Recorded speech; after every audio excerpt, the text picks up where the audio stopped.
Captain Daeho Kim stood in the center of the great chamber. The walls stretched up so high he could barely see the top. Around him sat 12 different alien beings, each one representing their species in the Galactic Council. Their eyes, tentacles, and other sense organs all focused on him with cold judgment. Next to Daeho stood Ambassador Haewon Park. She wore her best diplomatic uniform, but her face showed no fear. Her dark eyes met each council member's gaze without backing down. Behind them, Commander Boram Choi sat in chains. The metal restraints looked small on her strong frame, but they hummed with energy that could stop even her from breaking free. The lead council member spoke in a voice that sounded like grinding stone. Humans of Earth, you stand accused of crimes against galactic peace. Your species has shown excessive violence in solving conflicts. You refuse to follow proper diplomatic rules. Most serious of all, you endanger the stability we have built over thousands of years. Daeho wanted to speak, but Haewon touched his arm gently. She stepped forward instead. Honored council members, we came to this galaxy in peace 50 years ago. We learned your languages. We traded fairly with your people. We only fought when others attacked us first. A council member with blue crystalline skin made a harsh clicking sound. You call it fighting. We call it barbarism. Your Commander Choi ended a war that had lasted 200 years in just 3 months. Wars are not supposed to end so quickly. Boram lifted her head. Even in chains, she looked dangerous. That war killed millions of people every year. I stopped the killing. How is that wrong? The crystalline being's colors shifted to angry red. You used tactics that were unpredictable. You attacked from directions that made no sense. You used weapons in ways they were never meant to be used. This is not how civilized species conduct warfare. Civilized warfare? Haewon's voice rose slightly. You kept that war going for 2 centuries because both sides followed the same old patterns. They fought the same battles over and over. We showed them a different way. Another council member, this one looking like a giant insect, buzzed angrily. Different, yes, but wrong, dangerous. Your species learns too fast. You advance too quickly. When we first met you, you could barely leave your own solar system.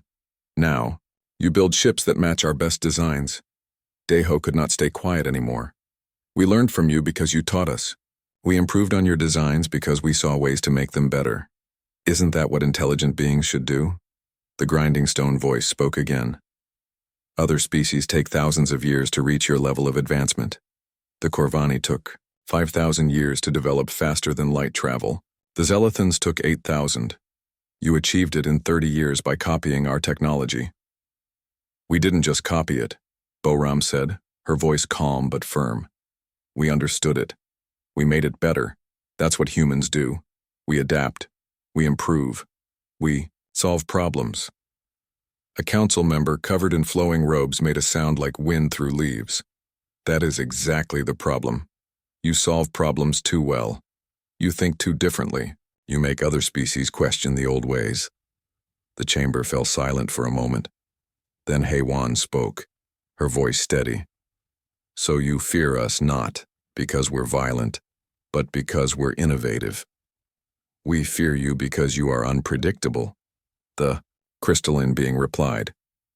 Galactic peace depends on knowing what each species will do in any situation. For 12,000 years, we have maintained order because everyone follows the same rules. You break those rules. The lead council member stood up. We have made our decision. Humanity will be exiled from galactic civilization. All human colonies outside your solar system must be abandoned within 1 year. All technology sharing agreements are canceled immediately. A 50 light-year quarantine zone will be established around your star system. Any human ship found outside this zone will be destroyed without warning. Daeho felt his heart sink. Around him, the other human representatives looked shocked and angry, but Haewon remained calm. She nodded slowly, as if she had expected this. You have the right to speak before we pass final judgment. The lead council member continued. What does humanity say to this verdict? Haewon stepped forward. The chamber was so quiet that every footstep echoed. She looked up at each council member in turn, her gaze steady and unafraid. Honored Council, you say we are unpredictable because we don't fight the way you have fought for thousands of years. You call us dangerous because we refuse to lose the same battles over and over again for centuries. You exile us because we think differently and find new solutions to old problems. She paused, letting her words sink in. You fear what humans might become if we continue to grow and learn. You're afraid we might inspire others to think differently too. The council members shifted uncomfortably in their seats. Some made agitated sounds. Haywan continued. Very well. We accept your decision, but understand this. You're not just exiling us from your space. You're freeing us from your rules. You're giving us the chance to show the galaxy what humans can really do when we write our own rules instead of following yours. She smiled, and it was not a friendly expression. You think you're protecting galactic civilization from us, but what you've really done is protected us from the limitations of your civilization.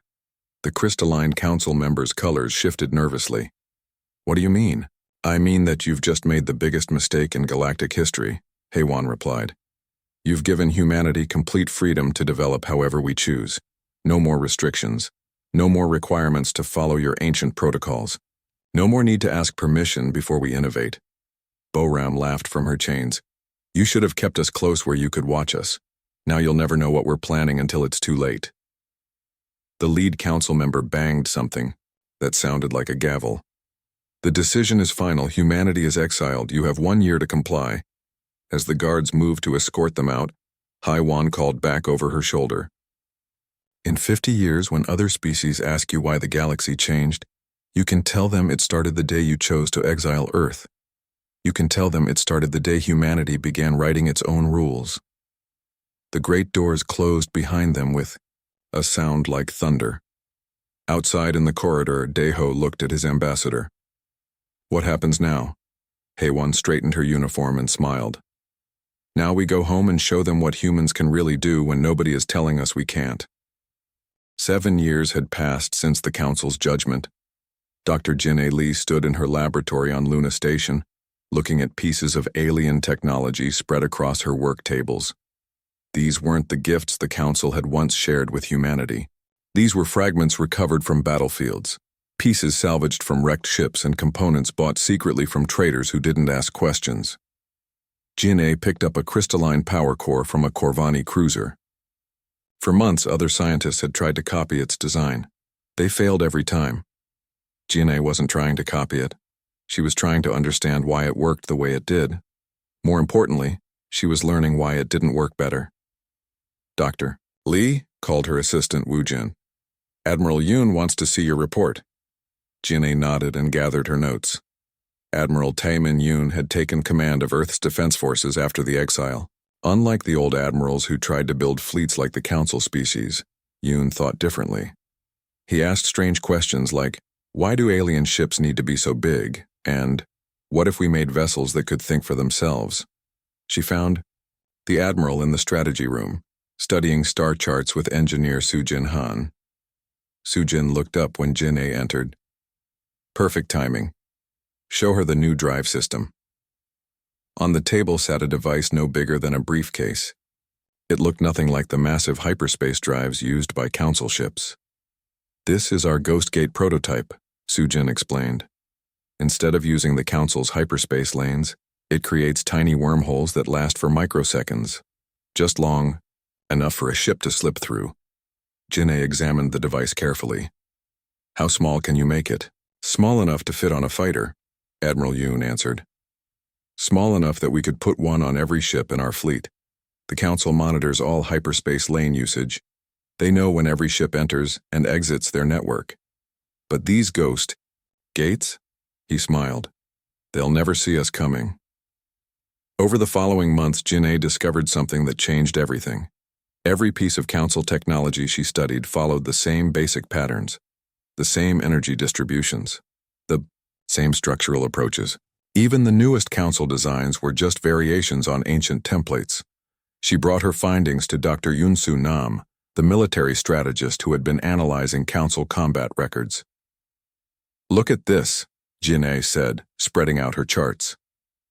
Corvani technology from 5,000 years ago and their newest ships. Different sizes, different weapons, but the same fundamental design philosophy. Yun Su studied the data. They don't innovate, they iterate. They take old designs and make them bigger or faster, but never truly different. Exactly. And look at this. Jin'e pulled out more charts. Every council species follows similar patterns.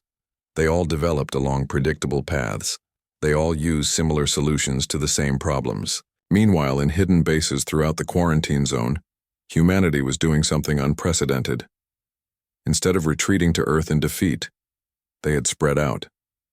The colonies evacuated from council space hadn't returned home. They had vanished into uncharted regions of space, taking their knowledge and their anger with them. Captain Yuri Lim commanded one of the first ships equipped with Ghostgate technology. Her vessel, the Defiant Wind, was smaller than most council fighters but packed with innovations the aliens had never seen. Advanced artificial intelligence helped her navigate. Self-repairing hull materials fixed damage automatically. Weapons that could reconfigure themselves mid-battle adapted to any threat. She materialized in the Thakari system without warning. The reptilian Thakari had been humanity's allies before the Exile. Now they lived under heavy council monitoring. Their technology restricted, their communications watched. Yuri's ship appeared next to the Thakari homeworld for exactly 30 seconds. Long enough to broadcast a simple message. Humans, remember our friends. We're still here. We're still watching. Then she vanished again, leaving no trace she had ever been there. The message created chaos in the Thakari government.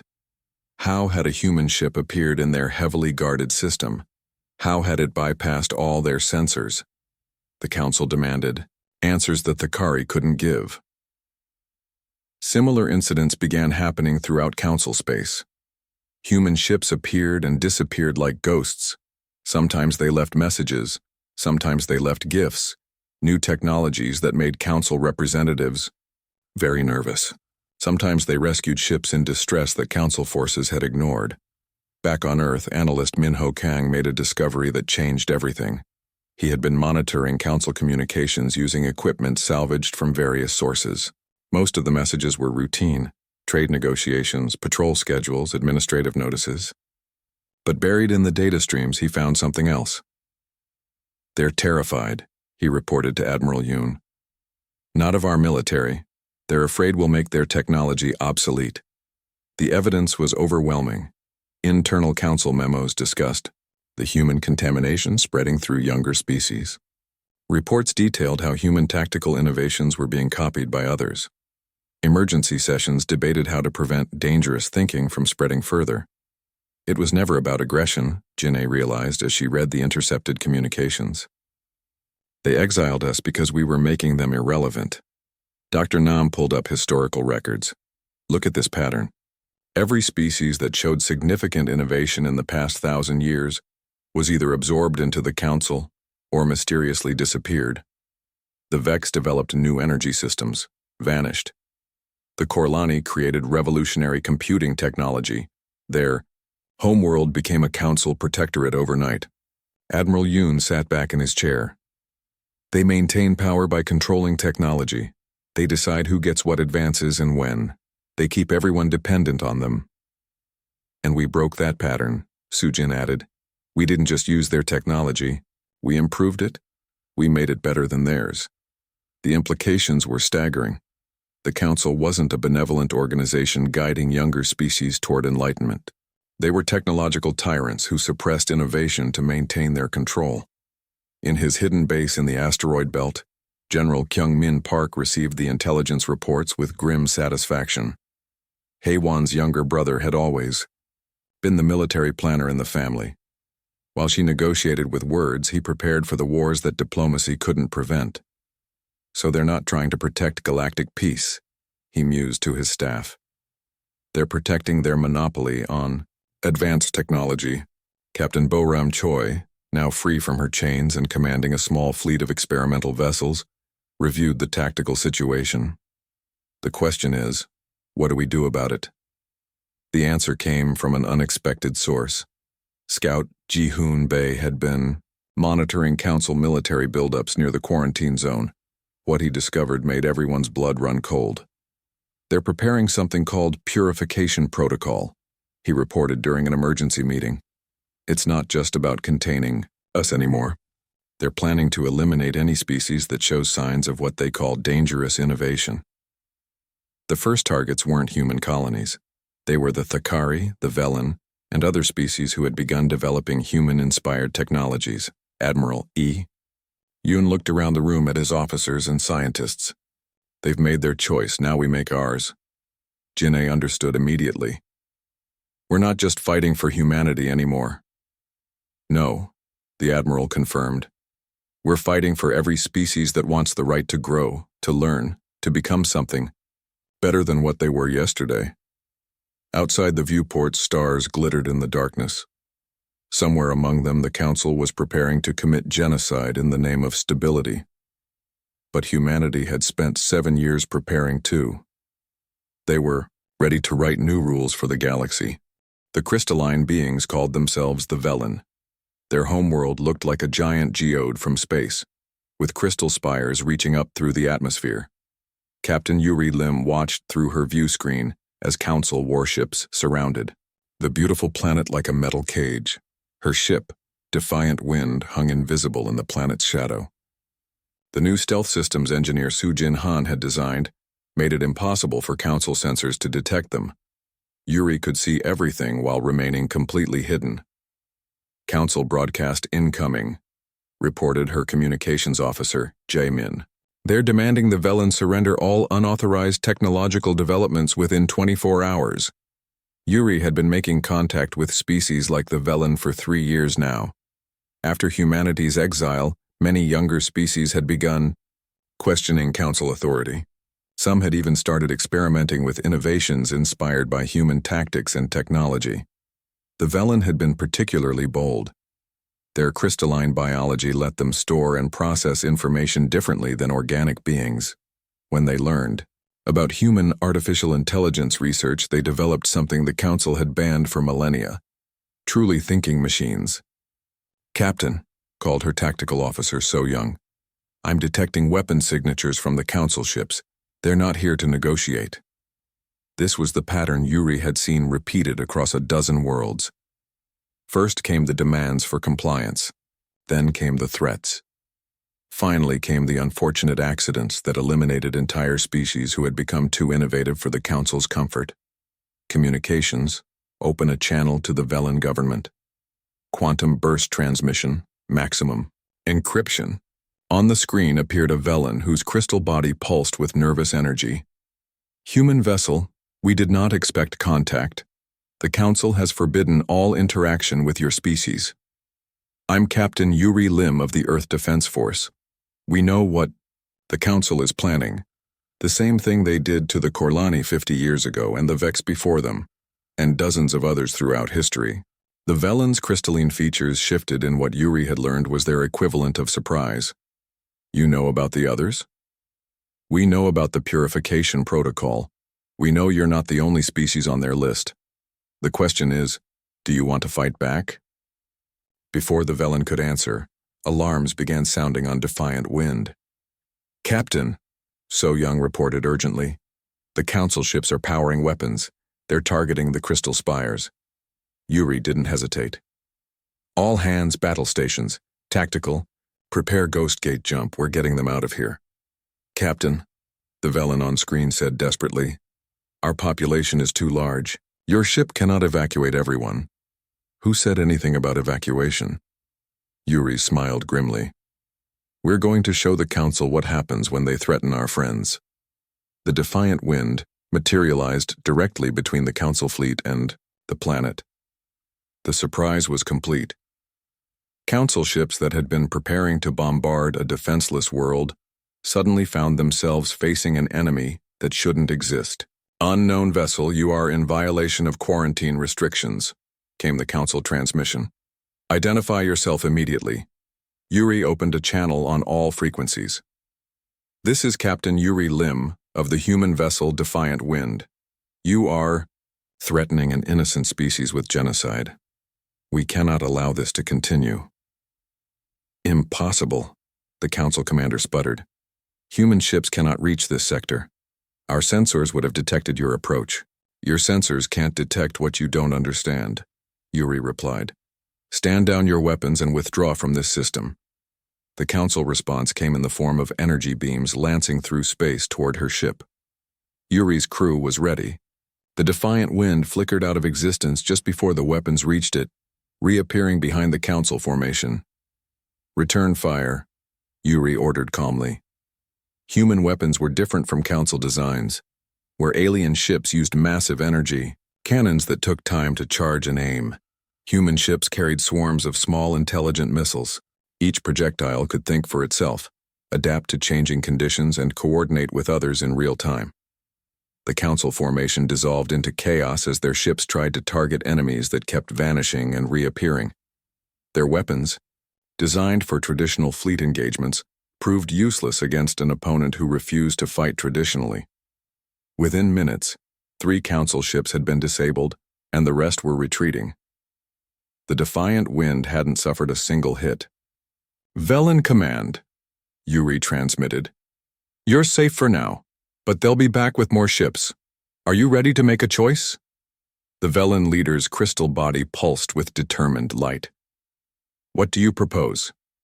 Join us. Help us build something better than the Council's version of galactic civilization. This scene was being repeated throughout the galaxy.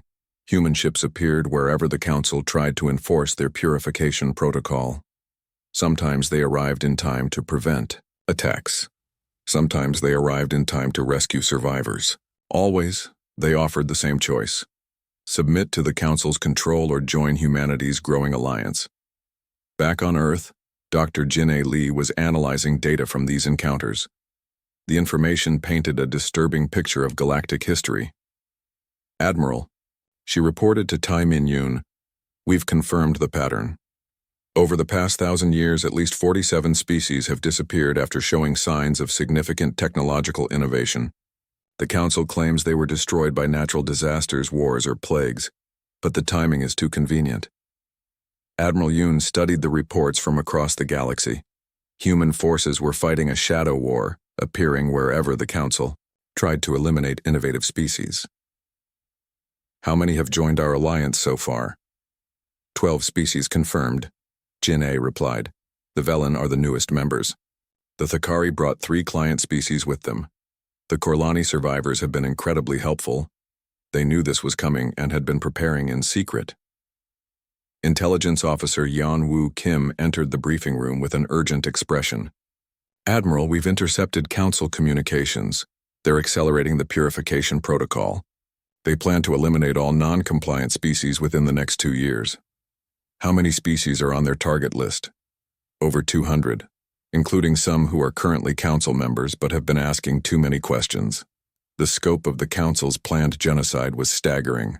They intended to eliminate any species that might challenge their technological supremacy, whether they were enemies or allies. Dr. Yoon-Soo Nam had been analyzing the Council's military capabilities. Their advantage comes from numbers and standardization. Every species in their alliance uses the same basic technologies, follows the same tactical doctrines, fights the same way. It makes them predictable, but also powerful, Admiral Yoon pointed out. They have thousands of ships, we have dozens. Quantity versus quality, Jin-A mused. Their ships are bigger and more numerous. Ours are smarter and more adaptable. Scout, Ji-hoon Bae had been mapping Council military deployments. They're concentrating forces in key systems, hub worlds that control hyperspace routes. If they control the lanes, they can prevent any species from communicating or coordinating resistance.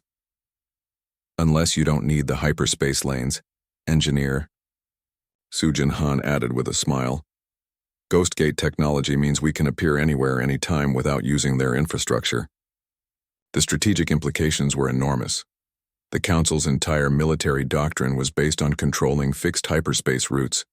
Human technology made those routes irrelevant. There's something else, Yan-Woo continued. We've identified a critical weakness. The Council maintains control through a centralized technology network. Every ship, every weapon, every communication system in Council space is connected to their main servers. Remote access, Admiral Yoon realized immediately. They can monitor everything, control everything, and disable everything, Jin'e added grimly. If a species rebels, the Council can simply turn off all the technology they provided. This explained how the Council had maintained control for so long.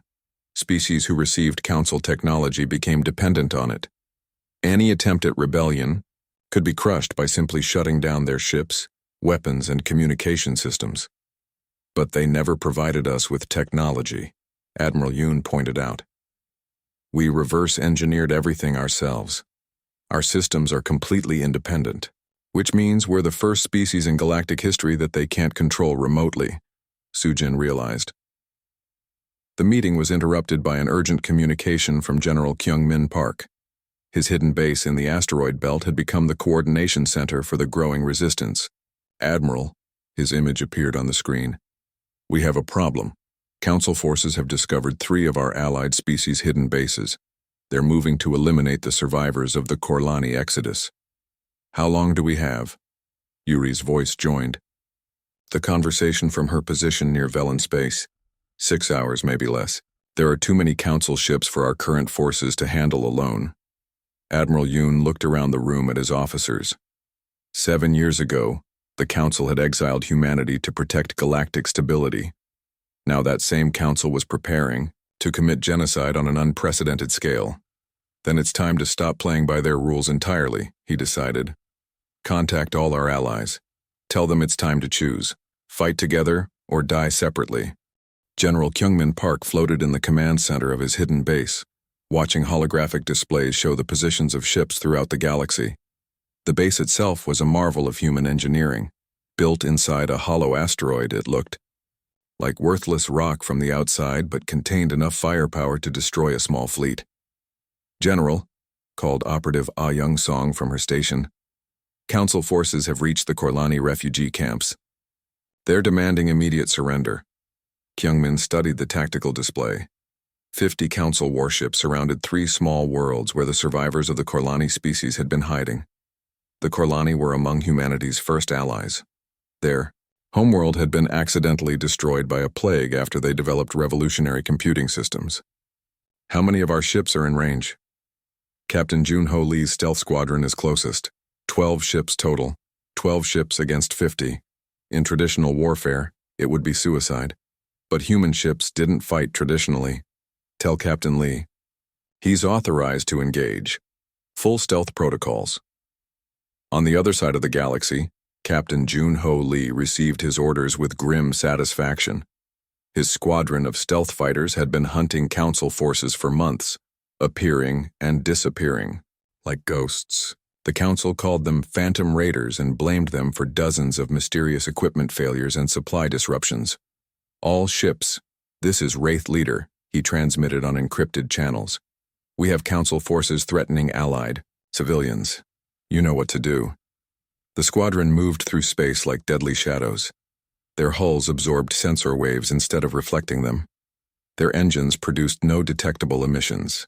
They were invisible until they chose not to be. The Council fleet was arranged in a standard blockade formation around the refugee worlds. Their ships were massive, bristling with weapons designed to destroy enemy fleets in traditional battles. They were not prepared for enemies that struck from unexpected directions. The first Council ship simply stopped working. Its engines died, weapons powered down, and life support systems began failing. The crew panicked as their ship drifted helplessly. Before they could send a distress signal, 2 more ships suffered similar failures. Unknown attackers, the Council commander broadcast frantically. Show yourselves. Junho's response came from directly behind the Council flagship. Council forces, you are attacking innocent refugees. Withdraw immediately or face the consequences. Why? Council commander spun his ship around, trying to locate the source of the transmission. Impossible. Our sensors show nothing.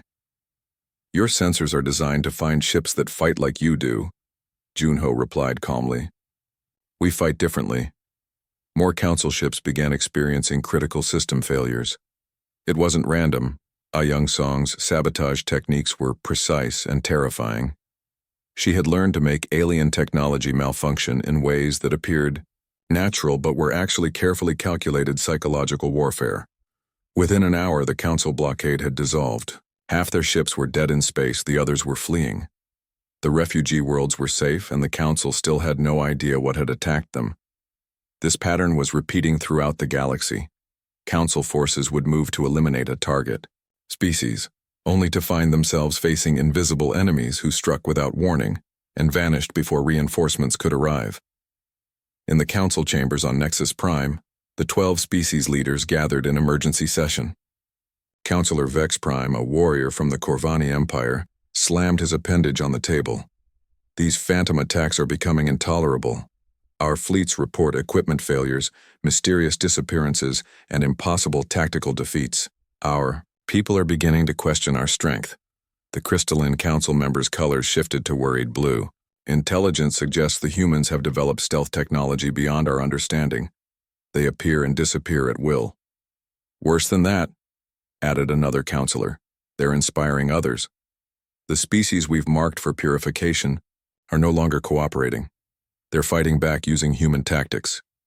The lead council member spoke in his grinding stone voice. Then we must accelerate the purification protocol.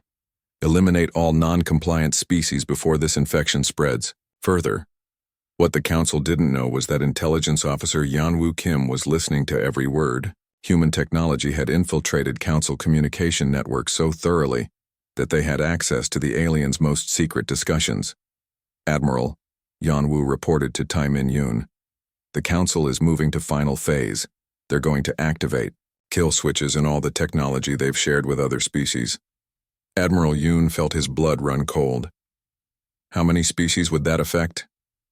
Nearly every advanced civilization in the galaxy.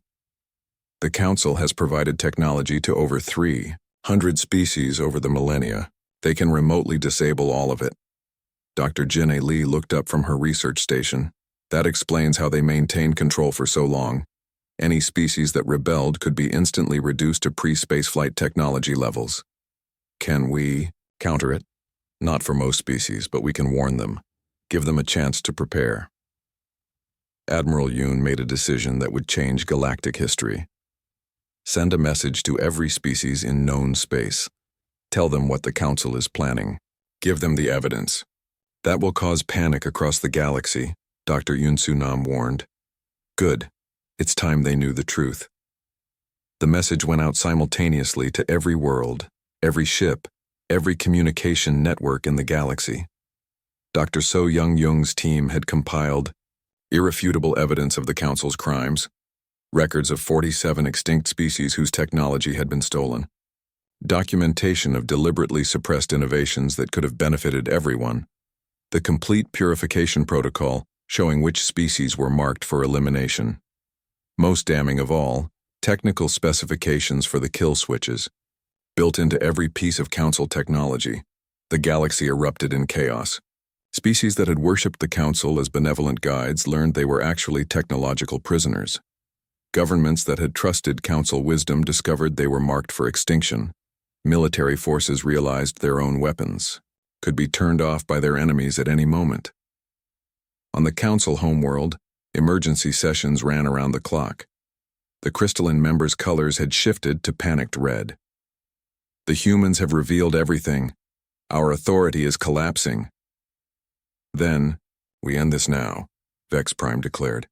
Activate all kill switches, shut down every piece of technology we've ever shared. Reduce the rebels to helplessness. What about the loyal species, asked another counselor. Acceptable casualties. We'll rebuild with populations that understand the price of defiance. The kill switch activation began at dawn on Nexus Prime. Across the galaxy, Council-provided technology started shutting down. Ships lost power and drifted helplessly. Weapon systems failed. Communication networks went dark. Billions of beings found themselves trapped on worlds without functional technology. But the Council had made a fatal miscalculation.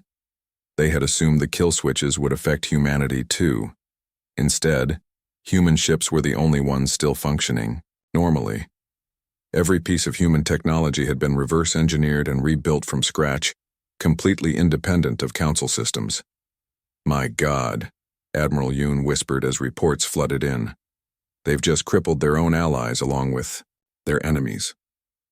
General Kyung-min Park saw the opportunity immediately. All human forces, this is your moment. Council ships are dead in space. Their weapons don't work. Their sensors are offline. Move to assist any species requesting help. Across the galaxy, human vessels appeared at disabled alien ships. Instead of attacking helpless enemies, they offered assistance, food, medical supplies, and basic technology to restore life support systems. Captain Yuri Lim found herself at the heart of a massive rescue operation near Velen space. Her ship's artificial intelligence helped coordinate efforts to restore power to dozens of disabled vessels. "Captain," her communications officer reported, "we're receiving hundreds of distress calls. Ships from species that were fighting us yesterday are now asking for our help." "Help them all," Yuri ordered without hesitation.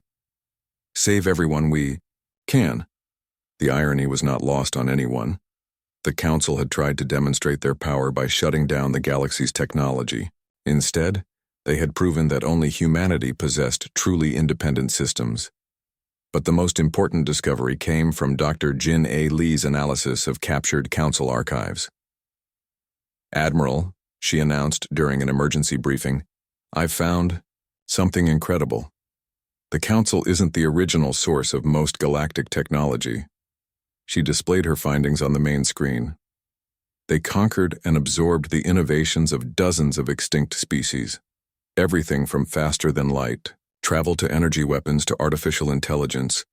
It all came from civilizations the Council destroyed and absorbed. "They're not advanced," Admiral Yoon realized.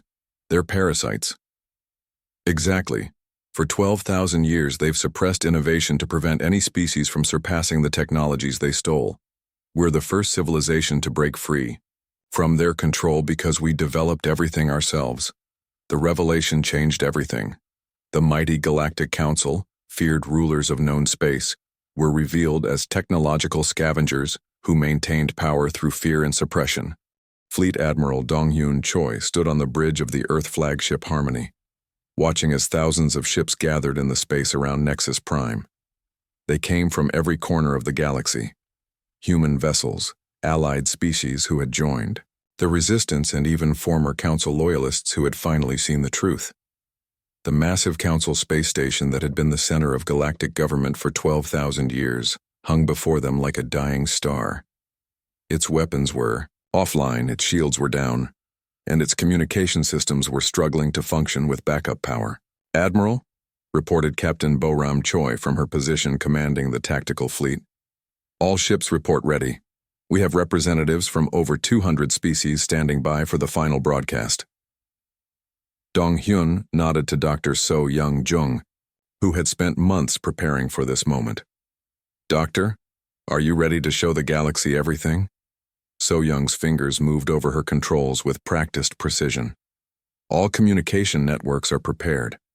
When we activate, every functioning receiver in known space will receive the transmission." The plan was elegant in its simplicity. Instead of destroying the Council through military force, humanity would destroy them with truth. The evidence they had gathered over the past months would be broadcast simultaneously to every world, every ship, every communication device in the galaxy. "Begin transmission," Dong-Hyun ordered. Across the galaxy, screens flickered to life. On worlds where the population had been told the Council was their benevolent protector, citizens watched in horror as evidence of systematic genocide was displayed. Species who had believed they were the Council's willing allies learned they were actually prisoners in a technological cage. The transmission began with historical records recovered from Council archives. 47 extinct species were shown, their worlds, their cultures, their innovations, all destroyed by the beings who claimed to be guardians of galactic peace. "Citizens of the galaxy," President He Jin-shin's voice accompanied the images. "For 12,000 years you have been told that the Council protects you from chaos and war. Today you learn the truth. The Council created that chaos to maintain their control." The evidence was overwhelming. Technical specifications showed how Council technology was designed with hidden kill switches. Military records revealed how natural disasters had been engineered to eliminate innovative species. Communication logs proved that the Council had deliberately prolonged conflicts to prevent any species from growing too powerful. On Nexus Prime, the council members watched their authority crumble in real time. Reports flooded in from across the galaxy as species after species declared independence from council rule. "Shut down the transmission!" Counselor Vex Prime roared at his technicians. "We can't," came the reply. "The humans are using some kind of quantum broadcasting system. It's not dependent on our infrastructure." The crystalline council members' colors had gone completely dark with despair. 12,000 years of order, destroyed in a single day.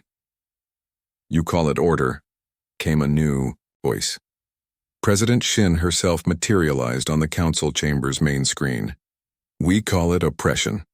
The lead council member's grinding stone voice was weaker now, defeated. "What do you want from us, humans?" "We want you to choose," President Shin replied calmly. "Adapt to a new galaxy where every species has the right to grow and innovate, or face the judgment of those you've oppressed for millennia." Throughout the galaxy, the response was immediate and overwhelming.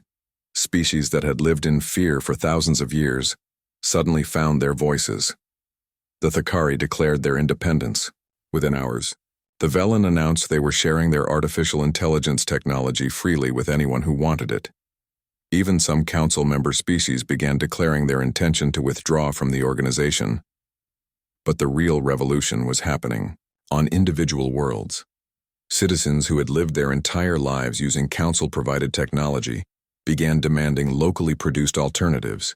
Scientists who had been forbidden from certain research areas started new projects immediately. Military forces began developing their own defense systems independent of council control. Ambassador Jae-Sung Lee found himself in the strange position of negotiating with the very beings who had exiled his species 7 years earlier. The former council chambers had been converted into a meeting hall where representatives from hundreds of species were working to create something new. "The question," he addressed the assembled delegates, "is what comes next? Do we create another centralized authority to replace the council, or do we try something different?"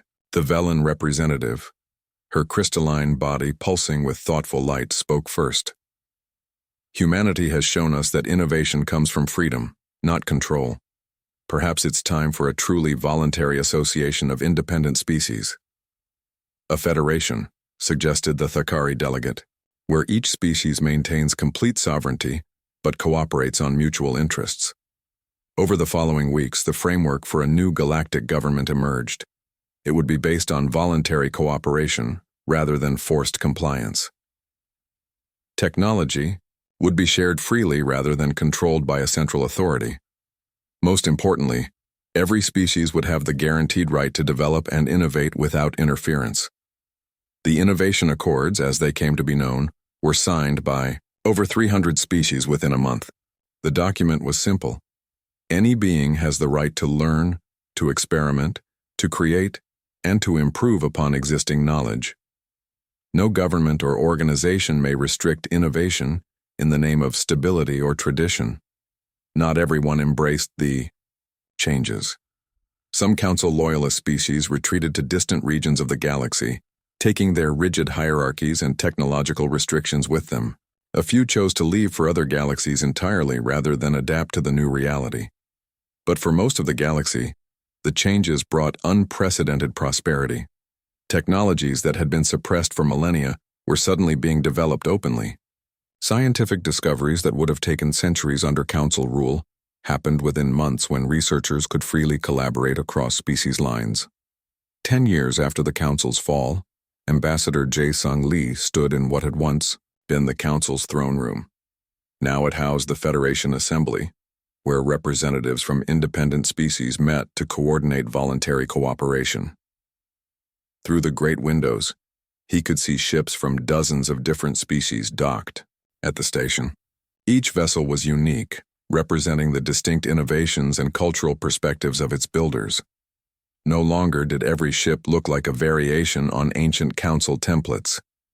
Ambassador Lee called educator Mi Kyung Yang as she approached. With a group of young beings from various species, "The students are ready for today's lesson." The children, for they were children despite their different biologies, looked up at him with eager curiosity. There were young Thakari with scales just beginning to show adult coloration, Velen whose crystalline structures still sparkled with the rapid growth patterns of youth, and even a few from former council species whose parents had chosen to embrace the new galaxy.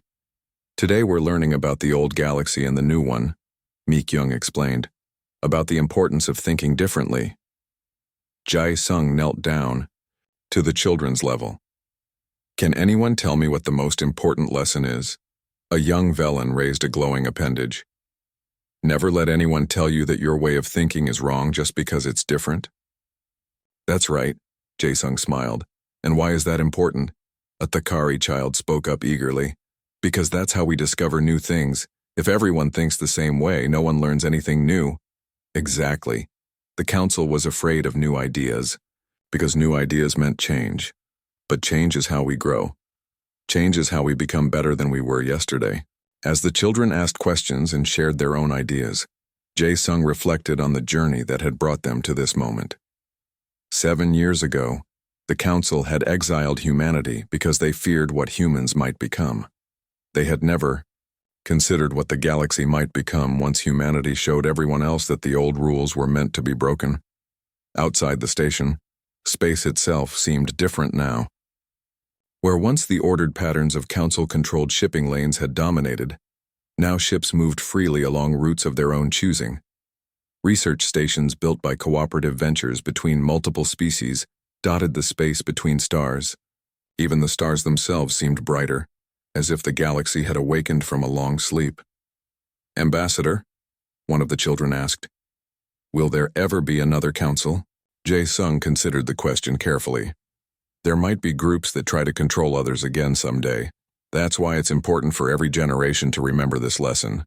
The moment someone tells you that you can't think new thoughts or try new ideas, that's when you know they're afraid of what you might discover. As the lesson continued, reports came in from across the galaxy. New colonies were being established in previously unexplored regions. Scientific breakthroughs were being announced daily. Art, music, and literature were flourishing as different cultures shared their perspectives freely. The galaxy that had once been ruled by fear and stagnation was now driven by curiosity and innovation. And at the center of it all was a simple idea that humanity had brought with them from a small blue world in an unremarkable